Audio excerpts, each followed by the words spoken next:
Hi, you made it to my channel, Niche Gaming. We're going to review the Chevrolet Kodiak C70 today. I want to clarify first that in my classification, I have different classifications slightly than SnowRunner, and it's based more on practicality, like what the truck is actually used for. So SnowRunner has quite limited truck classifications, but real life classifications are better. And so I tried to follow that and look at what the truck is actually useful for within the game and what it was used for in real life. And based on that, it's engine capabilities and everything else that it has and what category does it fit best in. So I have a scouting off-roading classifications. I have medium duty, pure highway, typical heavy duty, construction heavy, and any other trucks that I couldn't classify and whether the most powerful trucks. So for now, I'm calling it most powerful truck. So that will probably change later if I come with maybe like heavy or big rigs or whatever. So for now, those are my classifications, and I'm starting out with the earlier ones anyway. So this truck, this Chevrolet Kodiak C70, was an 80s medium-duty hauling truck that had a variety of uses. So commercial logistics, school buses, fire engines, cranes, military transport, farming, etc. As long as you don't understand that it's a medium-duty truck and the trailers won't be as large. So if it's moving goods on the highway, it's doing it based on its hauling capability, on its level of engine. So you can't expect it to do what a heavy-duty truck would do or a big rig would do, of course. But fire engines, school buses, very typical for this truck's applications. In SnowRunner, it is found for free early in the game in the Black River map of Michigan. You just have to have a truck that's capable, off-road capable, go into the mud and pull this guy out, take him to the garage and repair. And I would do full repair because everything's damaged and also the body is totally disgusting. So I do favor aesthetics a little bit. So yeah, just repair it full. I think it only costs $2,500 and it's worth the repair. They do put it in the heavy-duty category of trucks in SnowRunner. So they call it heavy-duty. That does have advantages within the game, like game applications. But in reality, it was a medium-duty truck. Now, there are different variations. You have the Kodiak C50, C60, C70, and even within the C70 series, you had different series, you had different versions and different variations. The SnowRunner variation is obviously it had 6x4, 6x2, 6x4 configurations as well. So those would be longer or smaller. That would affect the total dimensions and size. But the SnowRunner version, that's the one we're going to talk about, and it's actually a 4x2, 4x4. It doesn't have a rear tandem axle, it has a single axle. And so the size or length from the back of the cab to the end of the frame would be different for obviously different variations of this truck. But it was designed to have multiple type of attachments within its capabilities, medium-duty capabilities. The dimensions are 8.3 meters length, the width is 2.4 meters, and the weight is 13,227 pounds. That's about 6.6 tons. That makes this truck, it's heavier than the Fleet Star, it's heavier than the GMC MH10 500. There is one advantage to that. See, body balance is actually below average, and that's pretty much what the body balance is for Fleet Star and others. One of the reasons why its body balance is not worse than below average, it's not totally terrible, is because of the extra weight, and that does help prevent it from tipping over. But the fact that it's a 4x4, that doesn't help it. Having a rear tandem axle or extra tires, extra set of tires or extra axles, even sometimes a dead axle, does help a truck be more stable, have less likely to tip over at every opportunity. So extra axles do help balance the truck. And the fact that it's not a rear tandem axle does affect it. Configurations, obviously 4x2, 4x4, and a differential lock. It is switchable in low gears. Now again, make it clear, as I mentioned in my intro, this truck doesn't get its all-wheel drive upgrade until I think the Kola Peninsula, or one of the Russian maps. And by the time you get to that, you'll have so many other trucks that you found, that you bought. This truck won't really be used at all. So I mean, they didn't plan this very well, and that's why I'm glad they gave you the New Game Plus rules options. So you can just make internal add-ons available from the start, regardless of what your rank is, as long as you have the money to pay for it. So if you want to keep the challenge aspect, you can watch my New Game Plus rules and you'll understand all of the stuff I discussed. And that's one of the very important ways. That's the only way to play SnowRunner, in my opinion. But yeah, you can still use the normal mode or hard mode. But you sit around, keep this truck in your garage, and hope that wait for when you finally get the all-wheel drive. Well, by the time you're at that stage in your playthrough, in your simulation, in your truck company simulation, you'll be at a completely different level, and you have access to so many different trucks. What are you going to use this truck for? So I didn't like that aspect of it. You either in that playthrough, maybe you just have no option, so you just suffer through it, right? But that's not the way to play, in my opinion. So I make it all-wheel drive available. Just keep in mind, in the normal or hard mode, all-wheel drive is not available until you find it in one of the Russian maps. Like I said, I think it's the Kola Peninsula. 4x2, 4x4 instead of a 6x2, 6x4. It's not a rear tandem axle. As I mentioned, it's a single rear axle. Switchable in low gears, just like all of the other heavy-duty trucks. It's classified as a heavy-duty, so it behaves in many ways the same way. Differential lock is available, but only in low, so low plus, low minus. Once you get to high or you go to auto, whatever, you're not going to be able to use the differential lock. Differential lock does help in muddy areas, on off-road, sometimes up a hill, but differential lock can brake as well. On hard surfaces, you want to switch back to auto or high. Auto automatically take a differential lock off. The tires, once you get the race suspension upgrade, and I believe that's also found in Michigan. The differential lock is found in Michigan, and I think the race suspension is also found in Michigan. It's for free, so you don't have to pay for these if you wait for it and just scout the whole area and then upgrade this truck. So you don't have to, you pay for as less as possible. You find the truck for free and you find some of the upgrades for free. The only thing you'll have to pay for is the all-wheel drive, and that only if you use my New Game Plus settings. So once you get the race suspension upgrade, you get 43-inch off-road UOD2 tires. Just like with all the heavy-duty trucks, the ones you're converting to off-road trucks, you want to get the off-road UOD2 tires. They give you a 0.8 on asphalt, 3.0 on regular dirt road off-roading, and 1.9 in the mud and swampy areas. And that this type of tire, UOD2, is available for all of these heavy-duty trucks. They all have access to the same type of tire, just different sizes based on the truck, right? And this truck, its highest available is 43-inch. So 43-inch off-road UOD2. And when you get to Alaska or something, chained UAD3 all chains, that gives you 1.2 on asphalt, 3.0 on the dirt off-road, and 1.3 in the snow and the mud. So it's not as good in the heavy mud, the all chains, but you'll need it to go up on icy regions, icy areas. So the UAD2 do significantly better in the mud, and UAD3 are required for icy regions, in addition to giving you more control on the roads. In my playthrough, I accidentally, at that point, in fact, I didn't know the map runner stats, and I didn't know that there was a big difference.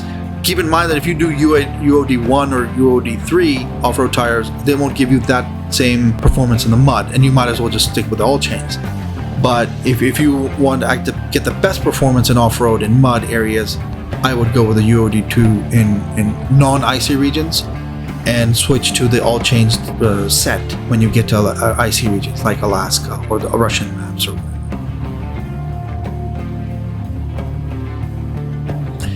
the steering is short turning radius. That's great. That helps it turn. So it's not a big wide turning radius. That's great. But the control is terrible. This, I think, is because of feedback and maybe the way the truck is designed. I certainly didn't drive this truck in real life, but in the SnowRunner, whatever the reason is, maybe it's terrain feedback, this truck just wants to go right and left, right and left. The steering control is terrible. The steering turning radius is great, is short, but the steering control is horrible. Much like it's considered the big brother of the CK1500, the Chevrolet CK1500, both made by Chevrolet, and it lives up to its name in that sense, right? It's not a pickup truck, but it drives in a similar fashion. It's terrible control. It just wants to go left and right, just like the CK1500. CK1500 was, I think, worse than this. This is a little heavier, but still, for a hauling truck to be wanting to go right and left and having a hard time controlling it, that's not ideal. In fact, that's terrible. Fuel tank, true to its medium duty classification, it's only 200 liters. Fuel consumption efficiency, it tops out at a level 18.4 liters per minute. That's with the off-road gearbox, with all-wheel drive on, with diff lock on, under heavy load on off-road terrain. You want to keep in mind that off-road gearbox, it's almost never possible to, with your hauling trucks, whether medium duty or heavy duty or big rigs or whatever, it's almost never possible for you to take these off-road trucks to 4th gear on off-road gearbox. 3rd gear is more typical as your highest. Usually you'll be in low plus, low minus, or high gear, whatever. You won't be on the 4th gear off-road. 4th gear would do better. It would top out at a less level, 18.4 liters per minute. But it's almost never possible to take any of your hauling trucks under heavy load with all-wheel drive on, diff lock on, under heavy load on off-road terrain, take them up to 4th gear on the off-road gearbox. Usually you'll get up from 2 to 3, or you'll be in low gears in the first place. So you should expect up to 18.4 liters level consumption under heavy load. Consumption does change when you factor in damage status. If the truck is too damaged, the engine damaged, or gearbox is damaged, the consumption will increase, particularly if the engine's damaged. Terrain, gearbox, and load. So if you use a different gearbox, you're going to get different consumptions. But for this truck and pretty much all these trucks that are going to be used for off-roading or hauling materials on off-road or in the snow, off-road gearbox is the way to go. Spikes do go over the stable reading, but I usually go with the stable reading because spikes are very, very limited, like a millisecond, whatever. It'll shoot up, it'll look like, oh, it's taking 20 or other liters per minute, but in fact 18.4 is what I found to be the level consumption. You can take a fuel tank 1800 liter internal add-on and take fuel with you, but then what are you using it for? Like, are you using for hauling, or you can't attach a crane with that? So it's either going to be the crane attachment or this, or it's either going to be the sideboard bed or the flatbed so you can haul materials, or it's going to be this, right? You could take a fuel tank and then haul a separate, but it's just too much weight. It's the weight of the fuel, it's the weight of the trailer you're hauling. Remember, it's a medium duty truck, and you don't want to push it too far. You don't want to ask for it what it can handle. And also, fuel tank, the 1800 liter fuel tank internal add-on makes every truck that it's attached to more tipsy, more prone to tipping over than it already was. And this truck already being below average in body balance, once you add and it being a 4x4 versus a 6x4, when you actually attach the fuel tank, you'll notice this truck it loses complete stability. It just tips right over. And it's totally unusable that way. In my opinion, I wouldn't use it for that purpose. You have to be extra careful. Now, loading cranes, of course, they do also make it more tipsy. Let's look at the engine. The engine, real life engine, Caterpillar 3208 turbo diesel V8, 10.4 liter displacement, 210 horsepower, 485 pound-foot torque, with a max gross combination weight of 50,000 pounds, about 25 tons. So remember, it weighs at 13,227 pounds.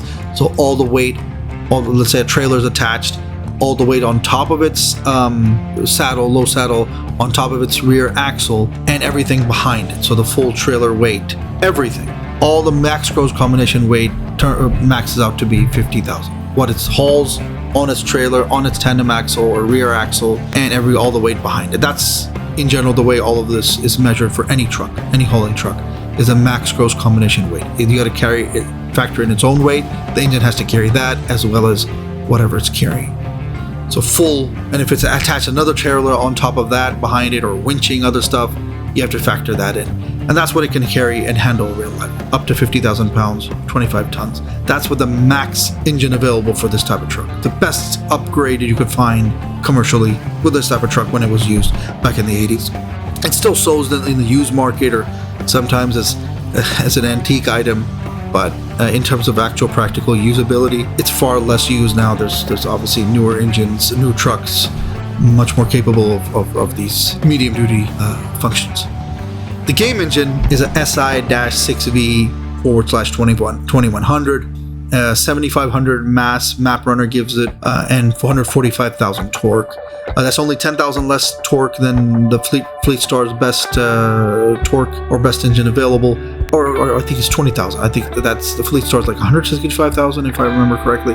Regardless, it's not that much less, but you'll see that 10,000 torque, according to map runner's numbers and stats, is in fact a pretty significant difference when you actually try to haul. So you can attach low saddle trailers, high saddle trailers, but don't expect this truck to do a good job. Like low saddle trailers, even let's say if it's a fuel carrier, that fuel carrier that has, I think it was like 3,700 liters. When you try to take that big thing, what I've noticed, it can move it, but it often locks up. It doesn't want to go left, right, and it starts popping wheelies and all that kind of stuff. Or a low saddle sideboard or flatbed trailer. You try to haul that much material. Just the trailer itself is enough to make it lock up, and it doesn't like to really. You're turning right, it won't turn right. It just gets locked up. So that's a sign that those trucks in this game, in terms of functionality and gameplay, they're not made for low saddle and high saddle trailers. So you can use it as a hauler, but try to keep the application limited. Also, because it only has 200 liters, if you're using it for hauling, don't send it on the other side of the map, right? Don't send it too far away from where your fuel supply is, because it's not going to make it. 200 liters is not that much, so you want to keep that in mind. One thing I tried, obviously, I use it as a log crane loader. I just didn't have any other truck to spare to dedicate just for that task, right? Because with a log crane, you can't really do much else with any other truck. There are certain trucks that can have a log crane plus a medium logging frame. Certain heavy trucks and heavy duty trucks can attach it like that, but this truck cannot. Most of the heavy trucks that I had in the Michigan playthrough did not have that option. So I use it as a log crane loader during my Michigan playthrough. Now, once I get a truck, and I anticipated by the time I do the logging in Alaska, I'll have another truck that can attach the log crane loader in addition to, let's say, a medium frame or whatever frame it's going to carry for logging, and I'll just use that truck for loading all my logs. Because obviously in my New Game Plus playthrough, I don't allow auto loading, or I do allow auto loading, but I make it more expensive. I make it 4 times more expensive, because whether you're loading or somebody else is loading for you, loading is never free. There's a cost to it, right? Somebody has to have a crane to load for you. So auto loading should cost more, and I made it cost 4 times more just to make the cranes worth more, right? Or to make it more realistic, that part of the simulation. So the crane, log crane, it does make it more tipsy. The regular loading crane, the LC, whatever, I think is LC38, that loading crane, the typical loading crane you have available for all of these heavy duty trucks, that also makes it more tipsy. So I had no other option but to do the log loading crane, but it does make it more tipsy. Keep that in mind. Not so much that you can't control it. You can still go from one place to the other. It's all right. You can see from my playthrough and my game recording that you can see that I did actually do that. I was able to use this truck and without tipping over every 5 seconds, right? It's controllable. Now, as counterintuitive as it may seem, heavy cranes usually you want to reserve for the big trucks, but just as it was used in real life, it did use heavy cranes, and it was used for that purpose in this game also. Heavy crane actually stabilizes this truck. The way the heavy crane is set up, it's nice and balanced on the truck, and it's heavier weight, and it makes that width longer. So it actually helps the body balance. It adds more weight, and it decreases the power to weight ratio, no doubt. So there's more pressure on the engine, and then you can still carry a trailer. But trying to, let's say, take this truck up with a heavy crane up a hill, on top of that attaching a trailer, that might be a little too tough for it, asking too much. But you can definitely go up a hill with the heavy crane. It's a little difficult for the truck, but it can handle it. But I found the heavy crane to be the best use. So I figured, okay, by the time we get to Alaska, what I'll do is I'll have another truck that can handle my log loading crane, in addition to, let's say, medium logging frame, and I'll use this truck as a heavy crane loader, because there are many trucks in this game that don't have a loading crane option available in their attachments or the internal add-ons. So you can use this truck to go around and help those trucks load those trucks, for trucks that just don't have a crane option. So that's one definite usage.